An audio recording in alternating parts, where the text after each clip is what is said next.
দর্শক, বর্তমানে ইউনূস সরকার, অন্তর্বর্তীকালীন যে সরকার, সেই সরকার কি ভয় পাচ্ছে? ভয় পেয়ে তারা কি নির্বাচন এগিয়ে নিতে চাইছে? নির্বাচন কি তাদের যে টার্গেট ডেট, সেই ডেটের আগেই কি হবে? উপদেষ্টা, ছাত্র থেকে যিনি উপদেষ্টা হয়েছেন মাহফুজ আলম, তার একটা ফেসবুক স্ট্যাটাস সেরকম রহস্যেরই জন্ম দিয়েছে। আবার অন্যদিকে প্রধান উপদেষ্টার প্রেস সচিব যে কথা বললেন, সেখান থেকেও কিন্তু নতুন রহস্যের জন্ম দিল। ওদিকে শেখ হাসিনার ফেরার নির্দিষ্ট তারিখ, সময় জানিয়ে দিলেন সজীব ওয়াজেদ জয়। শেখ হাসিনা গতকালকে ঢাকায় তার নেতাকর্মীদের সঙ্গে কথা বললেন। সব মিলে রাজনীতির মাঠ কিন্তু উত্তপ্ত। সেই আলোচনাগুলোই করব এই ভিডিওতে, থাকবেন। শেখ হাসিনা ফিরছেন, এবং শেখ হাসিনা যখন ফিরছেন, এই বার্তা যখন আসলো, তখন উপদেষ্টা মাহফুজ আলমের একটা ফেসবুক স্ট্যাটাস নতুন করে আলোচনার জন্ম দিয়েছে যে ডক্টর ইউনূস সরকার কি ভয় পাচ্ছেন কিনা। ভয় পাওয়ার একটা ইঙ্গিত তার একটা ফেসবুক স্ট্যাটাসে, যেটার শিরোনাম তিনি দিয়েছেন ফ্যাসিবাদের পুনরুজ্জীবন এবং জুলাই বিরোধী শক্তি। দীর্ঘ যে স্ট্যাটাস, সেই স্ট্যাটাসে হতাশার সুর লক্ষ্য করা গেছে, এবং জুলাইয়ের আন্দোলন বিরোধী শক্তি আরো বেশি শক্তিধর হচ্ছে এমন ইঙ্গিত দিয়েছেন। তিনি স্ট্যাটাসটি শুরু করেছেন যেভাবে, ফ্যাসিবাদের বিভিন্ন শাখা প্রশাখা আবার সক্রিয় হচ্ছে, পুরনো ভাব আদর্শিক বন্দোবস্ত সক্রিয় হচ্ছে, সরকারের দায় দিন অসুবিধা নেই, আমরা চেষ্টা করছি, কেন পারিনি বা আপনাদের প্রত্যাশা মতন পারছি না সেই ব্যাখ্যা আমরা দিব। অর্থাৎ সরকার যে পুরোপুরি ব্যর্থ হয়েছে, সরকার যে পেরে উঠছে না, সেটা কিন্তু মাহফুজ আলম প্রথমে স্বীকার করে নিয়েছেন। সরকার যখন ব্যর্থ, তখন এই সরকারের চলে যাওয়া উচিত কিনা সেই আলোচনা কিন্তু চতুর্দিকে চলছে। এরকম মুহূর্তে প্রধান উপদেষ্টার যিনি প্রেস সচিব, তিনি একটা প্রেস কনফারেন্সে নির্বাচন আগে হয়ে যেতে পারে, নির্বাচন এগিয়ে নেওয়া হতে পারে এমন ইঙ্গিত কিন্তু দিয়েছেন। তিনি বলেছেন, রাজনৈতিক দলগুলো যদি সংস্কার না চায়, তাহলে আমরা আগে ভাগেই নির্বাচন করব। সেই আগে ভাগে নির্বাচন বলতে তিনি ডিসেম্বরের কথা বলেছেন, যে ডিসেম্বরের মধ্যেই নির্বাচন হয়ে যাবে।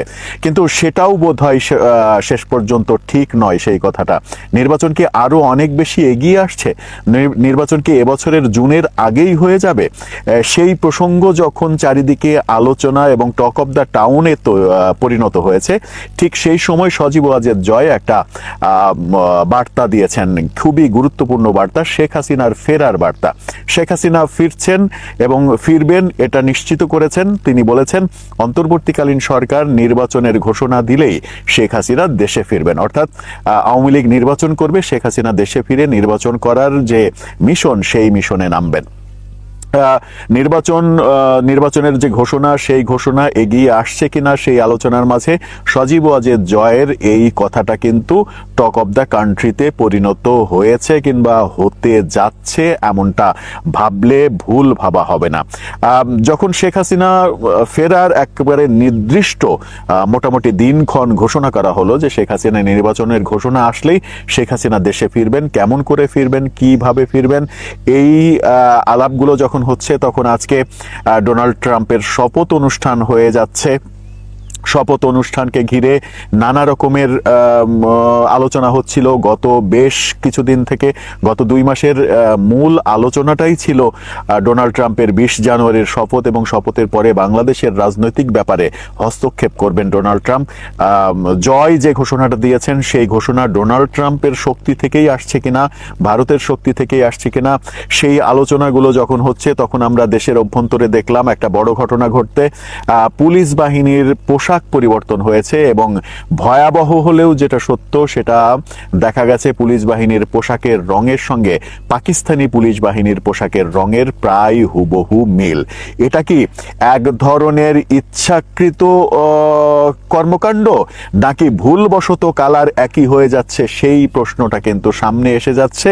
ইতিমধ্যে সামাজিক যোগাযোগ মাধ্যমে বিতর্কের জন্ম দিয়েছে পুলিশ বাহিনীর নতুন এই রং, যে রং পাকিস্তানি পুলিশ বাহিনী ব্যবহার করে, সেই রঙের পোশাক কেন ব্যবহার করা হবে? বাংলাদেশ কি পাকিস্তানপন্থী হয়ে যাচ্ছে? বাংলাদেশ কি পাকিস্তানের দিকে ফিরে যাচ্ছে কিনা? সেই আলোচনাগুলো শুরু হয়েছে। সব মিলে শেখ হাসিনার দেশে ফেরার ইঙ্গিত, বাংলাদেশে পুলিশ বাহিনীর পাকিস্তানি ভাব গাম্ভীর্যের পোশাকের দিকে চলে যাওয়া, উপদেষ্টা মাহফুজ আলম ব্যর্থতা স্বীকার করে নেওয়া, নির্বাচন আগে হবে এরকম ঘোষণা সরকারের পক্ষ থেকে দেয়া, যদি রাজনৈতিক দলগুলো ঐক্যমতে না পৌঁছায়, জুলাই বিপ্লবের ঘোষণা, এই ঘোষণার কবর রচনা বোধহয় হয়েই গেছে, ৭২-এর সংবিধানের কবর রচনা হচ্ছে না, সব মিলিয়ে ডক্টর ইউনূস সরকারের বিপক্ষেই বোধহয় সবকিছু চলে যাচ্ছে। দর্শক, আপনার কি মনে হয় শেষ পর্যন্ত ডক্টর মোহাম্মদ ইউনূস কি গদিতে থাকতে পারবেন, নাকি তিনি পদত্যাগ করবেন, নতুন করে তত্ত্বাবধায়ক সরকার গঠিত হবে? যে আলোচনাটা ভারতের বিভিন্ন গণমাধ্যম বারবার বলার চেষ্টা করছে, বারবার তোলার চেষ্টা করছে, সেদিকেই কি এগোচ্ছে বাংলাদেশ? আপনার মতামত জানিয়ে লিখতে পারেন আমাদের কমেন্ট বক্সে।